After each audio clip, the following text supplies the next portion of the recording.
Assalamualaikum warahmatullahi wabarakatuh. Bagaimana kabarnya dulur-dulur pemilih Blitar? Kami berharap keadaannya tetap sehat walafiat dan jangan lupa bahagia. Pada kesempatan yang bahagia ini, saya kebetulan ditemani oleh 3 mahasiswi dari UIN 1 Tulungagung.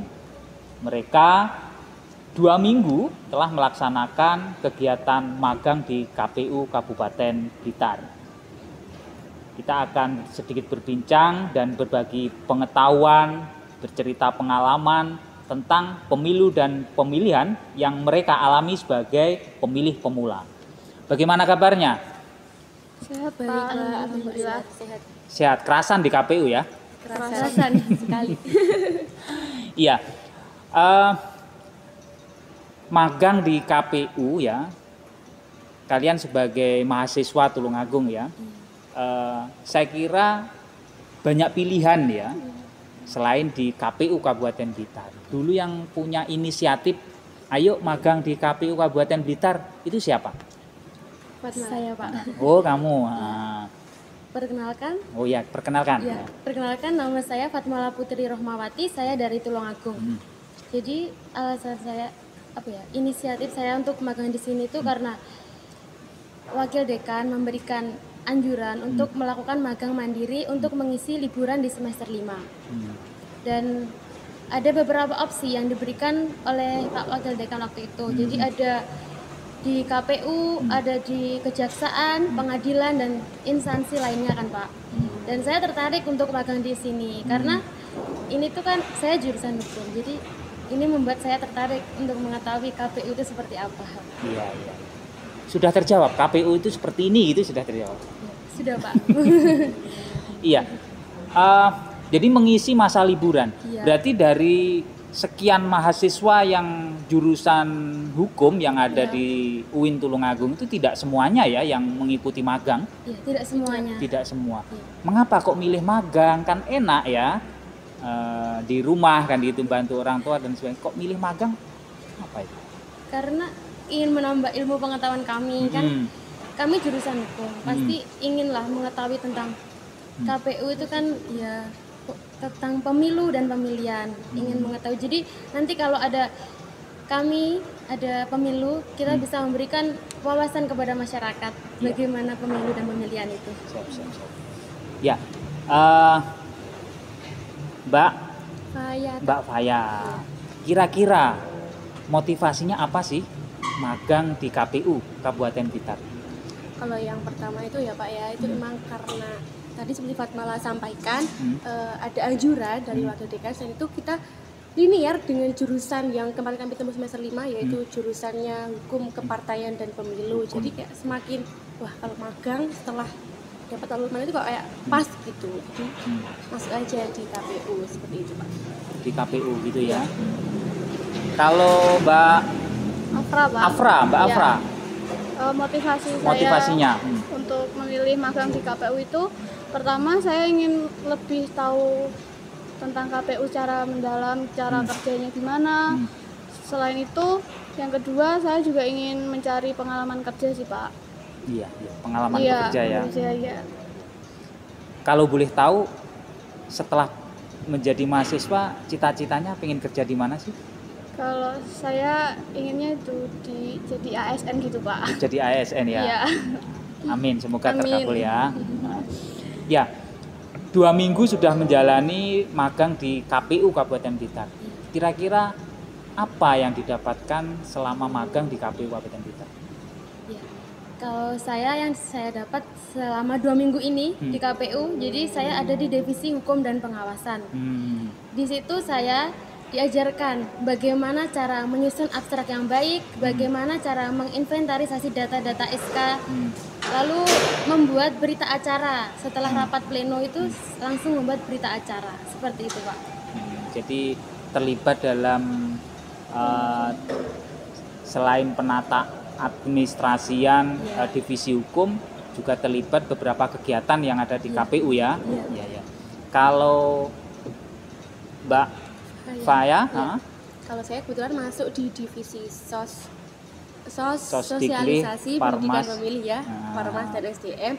Itu kita diajari Pak cara menyusun berita yang baik untuk disebarkan ke sosial media gitu agar masyarakat tahu oh ternyata di KPU itu mengerjakannya ini tuh loh kegiatannya seperti itu. Iya, iya. Sebelum diajari teknik penulisan ya. Iya. Sebelumnya memang belum pernah ya? Belum pernah ada sama sekali. Belum pernah. Belum tahu tentang apa itu menulis itu belum. Iya, iya, iya. Kalau Mbak Iya. Fatma? Kalau Afra, saya kebetulan satu divisi dengan Mbak Fatmala di divisi hukum dan pengawasan. Ya kerjanya kurang lebih kayak Sama ya? diajarin iya, tapi selain di praktek kerja kami juga diberi bimbingan materi tentang pemilu, pemilihan seperti itu oleh komisioner yang ada di KPU ini. Yang sudah dikasih bimbingan apa itu? Minggu lalu sempat dikasih menjelaskan masalah pendaftaran Calon oleh oleh Bu Nikma. Bu Nima, Iya. divisi teknis ya. Iya, iya. Kemudian Terus dikasih pengetahuan tentang data pemutakhiran. pemutakhiran data Iya. pemilu. Kurang lebih seperti itulah Pak. Jadi selain dikasih cara praktek kerja gimana juga dikasih ilmu. Ya. Ya. KPU Kabupaten Blitar merasa bangga telah dijadikan tempat magang oleh para mahasiswa. Ya. Selain tadi disampaikan mencari pengalaman, adik-adik ini juga di KPU juga diberikan pemahaman dari setiap komisionernya. Ini diarahkan untuk menambah pengetahuan. Jadi mereka selain punya pengalaman bekerja di lingkungan KPU Kabupaten Blitar, mereka juga diberikan pengetahuan sehingga ketika mereka keluar dari KPU Kabupaten Blitar, setidaknya mereka bisa ya menyampaikan hal-hal positif tentang informasi pemilu dan kepemiluan kepada masyarakat. Demikian kan ya? Iya. Nah, sekarang kalian kan masih menjadi mahasiswa nih ya. Saya meyakini dulu juga pernah ya menjadi pemilih pemula ya, pemilih pemula. Kira-kira punya pengalaman menjadi golput enggak? Kebetulan belum. Belum ya? Iya. Luar biasa. Luar biasa. Berarti kalau sekarang semester 4 berarti semester 5 pengalaman menjadi pemilih pemula kalau Mbaknya Sudah 3 kali Pak. 3 kali Iya. dari pemilu tahun 2018. 2018 pemilihan gubernur ya. Iya. Bagaimana pengalaman dulu menjadi pemilih pemula waktu itu? Pengalaman pertama kali saya menjadi pemilih pemula itu bingung karena kan belum tahu bagaimana sih pemilihan itu yang benar yang seharusnya gitu kan Pak. Lalu ada arahan dari orang tua saya, jadi diberikan bimbingan gini caranya memilih gitu. Lalu dulu masih SMA ya? Iya masih SMA. Masih SMA. Iya, dan apa tidak ada semacam sosialisasi dari ada, masyarakat? Pak. Ada tapi mungkin saya yang kurang update. Yang kurang update. Jadi nggak tahu kalau ada sosialisasi. Lalu tetap orang tua yang mengarahkan semuanya gitu. Tapi kalau untuk memilih tetap saya sendiri. Iya, memang memilih harus sendiri. Iya, Nggak boleh diwakilkan. Tidak ada dorongan dari. Iya.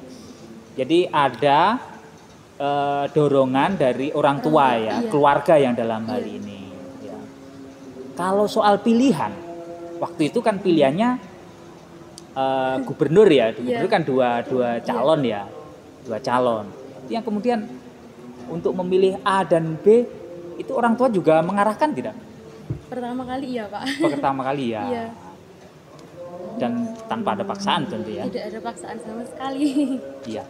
Kalau Mbaknya? Iya, untuk pengalaman pertama ya Pak itu sangat menyenangkan sih, semangat juga karena menjadi pemilih pertama dan itu di masih jenjang SMA ya Pak. Jadi betul. ya, wah pertama nih saya di SMA memilih gitu. Semangat Semangat, ingin rasa taunya gitu ya. Aduh harus milih gitu. Dan itu saya juga sering mengikuti sosialisasi di sekolah juga ada, di desa juga ada, itu saya ikuti karena saking penasaran dan ingin tahunya cara milih itu ya benar seperti gimana, seperti apa. Namun sebelumnya juga pernah ya, sebelum memilih di gubernur, pilihan gubernur 2018, juga memilih di kepala desa juga pernah? Juga belum? Pernah. Sebelumnya? Sebelum Sebelum memilih? gubernur. Belum, Pak. Belum pernah. Iya, Jadi itu masih pengalaman pertama kali ya? Iya. Iya. Ya, memang kalau kita lihat memang peran keluarga ini memang sangat perlu ya untuk mendorong anak-anaknya, anggota keluarga untuk datang ke TPS. Ini perlu dikembangkan ya. Karena kita ketahui di keluaran sana ya banyak orang yang apatis ya, yang pertama. Yang kedua, merasa bahwa pemilu itu tidak ada efek secara langsung bagi pemilih sehingga mereka mengabaikan untuk datang ke TPS. Ya. Kalau Mbak Faya ini dulu pernah tercatat sebagai KPPS ya. Penyelenggara, iya Pak. Iya, itu gimana itu? Ya itu pertama saat diberitahukan kalau saya masuk di KPPS itu pertama kayak kok masuk kenapa gitu kan, tapi kayak udah dicoba aja. Itu juga pas lulus SMA habis Lulus UN, SMA. jadi kayak masa-masa senggang gitu ya kan, nggak ikuti aja gitu. Terus ikut daftar baru mengikuti BIMTEK itu kok semakin lama kok banyak ya kayak tahapan-tahapannya Pak. Itu kan pemilu 2019 ya, itu sangat ya sekali, formulir yang harus diisi, persiapannya sangat banyak, jadi kayak sangat tegang juga saat itu, dan tapi tetap antusias Pak karena pertama kali menjadi kelompok penyelenggara juga ya. 2019 berarti sampai lembur-lembur ya? Iya, 24 jam. 24 jam? Iya. Nggak capek itu?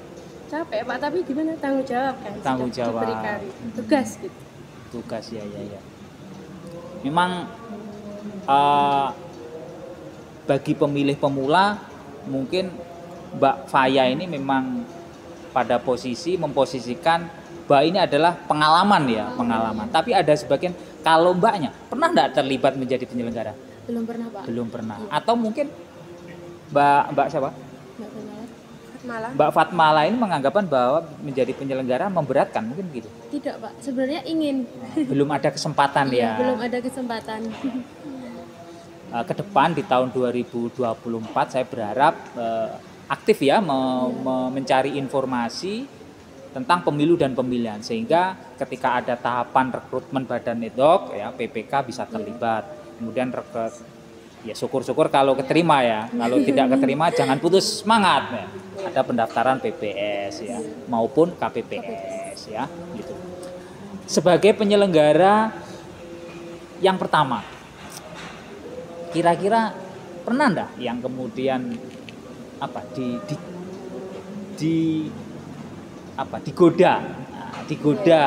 digoda dengan iming-iming materi gitu. Untuk memilih calon tertentu gitu ya Pak? Yang pasti pernah Pak. Pernah Sekali. Diterima ya?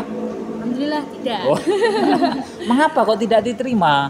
Karena memang sudah diberikan amanah ya Pak untuk jadi KPS, harus menjalankan segala aturannya, segala larangan harus nggak boleh dilakukan, jadi ya nggak boleh melanggar hukum. Tetap menjaga integritas gitu kan? Integritas seorang kelompok penyelenggara.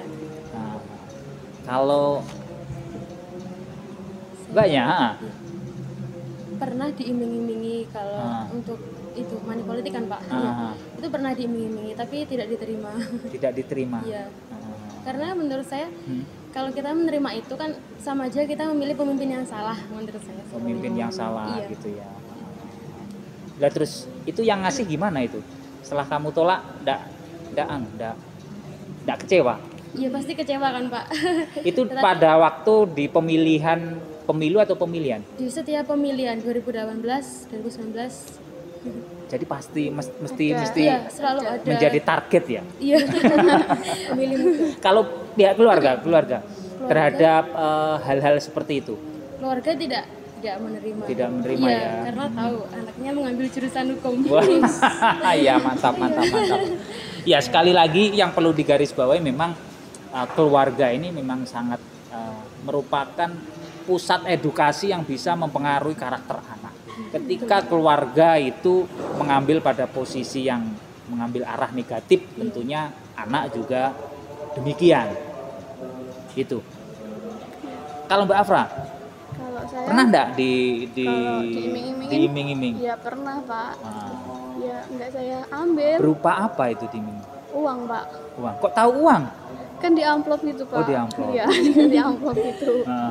Yang ngasihkan siapa itu? Eh, orang yang Tetangga iya, juga ya? tetangga Pak. Orang tua gimana? Orang tua juga menolak, sangat menolak. Wah iya. Iya. Menurut kalian pendapatnya bagaimana dengan sebenarnya ya dengan money politik itu sendiri? Ya menurut saya itu sangat salah, bisa merusak tatanan negara juga. Kan yang ngasih sama yang menerima juga akan dikasih sanksi kan. Jadi sangat merusak tatanan negara. Kalau Mbak Faya, pendapatnya tentang money politik bagaimana? Kalau menurut saya itu sangat tidak baik ya Pak untuk dilakukan karena itu dapat merusak tatanan moralitas negara juga karena dimulai dari yang tidak jujur ke depannya ya juga tidak akan baik gitu. Jadi orang itu kalau pemimpin ya, kalau pemimpin yang kemudian di awalnya tidak kejujuran, curang dan demikian, saya kira nanti di kemudian hari juga demikian kan ya. Iya, Pak.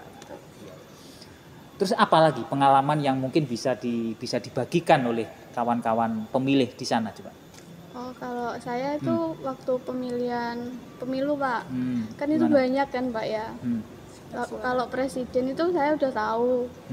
Kalau yang legislatifnya itu kan saya banyak yang nggak kenal gitu ya Pak ya. Jadi saya mau milih yang mana bingung. Sebenarnya nggak boleh dicontoh ya seperti ini itu nggak boleh. Karena ini pengalaman Iya, pertama. makanya saya yang satunya pilih yang partai satu, yang dua lain partai gitu Pak. Tapi kan setidaknya saya sudah memakai hak pilihan suara saya Pak. Kan nggak golput. Bingung ya? Iya. Melihat datang ke Kertasnya bilik, iya. surat suaranya lebar. Kan sebelumnya sudah ada sosialisasi. Iya, sudah ada sosialisasi Dan kan. di depan TPS kan ada itu ya. Iya ada. Maksudnya kan saya nggak mencari, salah saya nggak mencari informasi dulu tentang pasangan ini gitu. Jadi kalau misal kalau presiden saya kira sudah Ya, kan sudah Pak. tahu Ya. gampang sekali dua pilihan ya waktu itu. Dua pilihan kan. Kemudian kalau DPR banyak Pilihan juga nggak partainya. kenal juga ya. Misal di partai DPR, misal pilih partai A. Ya. Kemudian di DPR provinsi itu juga partai lain ya? Iya partai lain. Kemudian kalau DPD gimana? yang paling ganteng gitu. Salah sih, tapi kan itu saya nggak golput. Iya. Jadi karena belum kenal ya, ini siapa orangnya ya, sehingga ya kemudian memilih itu kan. Kalau di DPR itu kan banyak, di legislatif itu kan ya 1, 2, 3 itu milih urutannya nomor berapa? Nomor 1 kan, nomor 1 yang paling Baik gitu ya. Terus kemudian di surat suara yang DPR provinsi juga nomor 1 juga. Iya nomor 1. Yang nomor 3 yang DPR kabupaten? Iya tadi yang paling ganteng tuh nomor berapa? Kalau Mbak Pai gimana pengalamannya? Kalau untuk saya kan pas itu juga menjadi itu Karena sudah menjadi jadi penyelenggara. banyak sedikit mulai tahu lah siapa calon-calonnya. Jadi sedikit mulai baca-baca di YouTube itu sudah sedikit mengenal. Sudah mengenal ya. Iya. Melalui apa untuk mengenal partai dan calonnya itu? Saya buka di internet ya Pak ya.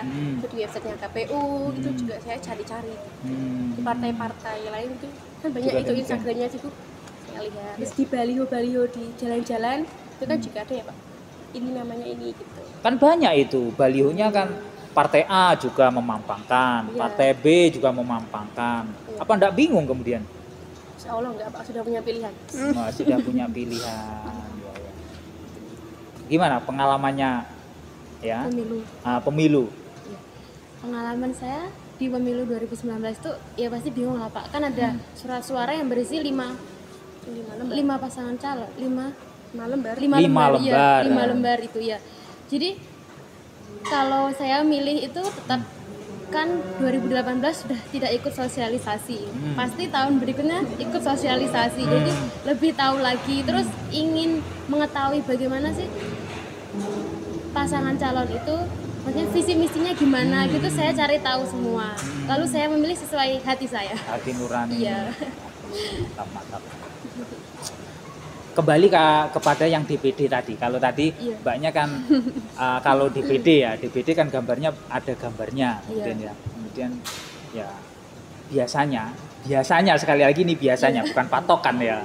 Biasanya dari pengalamannya mbaknya tadi milih yang ganteng atau nomornya nomor satu gitu kan. Kalau mbaknya milih nomornya nomor satu atau pilih gambarnya dulu? Lihat gambarnya dulu. Gambarnya dulu. Jadi kalau cowok ganteng ya itu dicoblos berarti ya. Kalau kebetulan misal nanti DPD-nya perempuan semua itu gimana itu? Memilih ya kita ikuti aja Pak, nanti kan pasti ada debat publik ya. Iya. Itu kita ikuti nanti, oh iya ternyata kita memilih ternyata ini yang lebih baik. Ya. Jadi kalau pilihan presiden, pilihan gubernur, pilihan bupati itu ada masa kampanye dan di sana ada debat publik. Tapi kalau legislatif nggak ada ya, nggak ada. Jadi sekali lagi untuk mengetahui calon kandidat para pemilih ini, pengalaman pemilih pemula ini, satu memang harus aktif ya, secara aktif untuk mengetahui calonnya itu bagaimana, calonnya karakter dan latar belakangnya ya, latar belakangnya. Ya. Kira-kira di tahun 2024 kan ada agenda pemilu dan pemilihan. Ini harapannya bagaimana? Harapan saya di pemilu dan pemilihan tahun 2024 semoga tahapan-tahapannya itu berjalan dengan lancar dan pastinya mengikuti sesuai asas pemilu dan sesuai dengan demokrasi kita. Iya. Gitu, Pak. Iya. Kalau Mbak Paya? Harapan saya semoga yang pertama ya Pak itu pandemi segera berakhir agar nanti dapat berjalan Amin, dengan amin, lancar tanpa ada APD dan segala-galanya gitu, dan untuk kami sebagai pemilih muda ini juga bisa lebih berpartisipasi aktif dalam penyelenggaraan nanti, dan semoga partisipasi masyarakat juga semakin meningkat. Iya. Siap. Iya Pak. Harapannya ya kurang lebih seperti teman-teman, partisipasinya lebih partisipasi masyarakat lebih meningkat, berjalan secara demokrasi dan lancar lah Pak. Iya. Apapun partainya ya jaga sikap toleransi ya. Partai boleh beda ya, kerukunan, persahabatan tetap jalan. Oke, ada tambahan lagi mungkin sebagai apa yang bisa disampaikan kepada dulur pemilih? Ada lagi? Cukup Pak. Cukup Pak. Iya, cukup. Ya, demikian dulur pemilih Blitar, kita sedikit berbincang-bincang dengan kawan-kawan mahasiswi dari UIN 1 Tulungagung yang kebetulan melaksanakan magang di KPU Kabupaten Blitar. Semoga dari bincang-bincang kali ini ada beberapa hal yang bisa digarisbawahi dan menjadi bekal kawan-kawan sebagai pemilih pemula. Saya menggarisbawahi tadi yang paling menarik adalah di saat mereka menjadi pemilih pemula, diawali di saat di bangku sekolah, peran keluarga sangat penting sekali ya, mendorong anggota keluarga untuk terlibat ya, aktif dan menggunakan hak pilihnya datang ke TPS. Ini sangat penting sekali ya.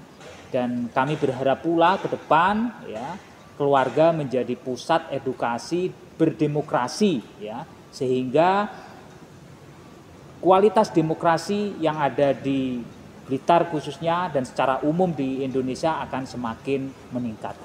Dari saya kurang lebihnya mohon maaf. Billahi taufik wal hidayah. Wassalamualaikum warahmatullahi wabarakatuh.